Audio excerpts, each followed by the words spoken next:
Less than 12 hours before Officer Rates' death, Phoenix firefighter Brad Harper, just 23 years old, lost his life on the job. Brad was pinned between two vehicles while responding to a fire, and today his friends and co-workers gathered to celebrate his legacy. ABC 15's Sarah Goldenberg was there, and Sarah, he left such a mark in such a short time. Yeah, Steve, he really did. Brad lived his dream to be a firefighter, but it was only for 2 years. Still, he touched a lot of lives. In fact, today, friends and family were wearing this ribbon to honor him. Brad Harper may be gone, but the memories he left behind will live on. He's definitely touched my life tremendously, and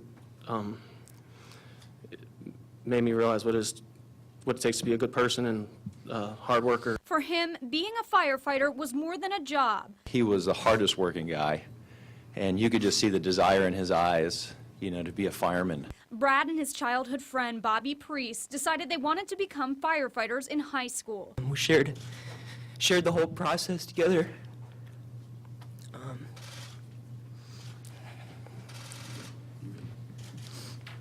They both failed the first test, but they didn't give up. They kept on trying. We were 20 years old at the time, and by the time we were in our 32, 33 years old, if we hadn't get hired yet, it was time for us to look for a different job. Brad's friend Tim McCord was in Las Vegas with Brad and Bobby when they finally heard the good news. Looks over me and raises his arm in the air and gives me a thumbs up. Brad left behind his wife, Lena. His friends say they had a fairy tale relationship. She's hanging in there, and she's fighting, and that's what she does. She fights, and we're proud of her. Bobby and his friends are staying positive, leaning on their faith and each other. We all love him, and I know that he's in a better place, and he's with God right now.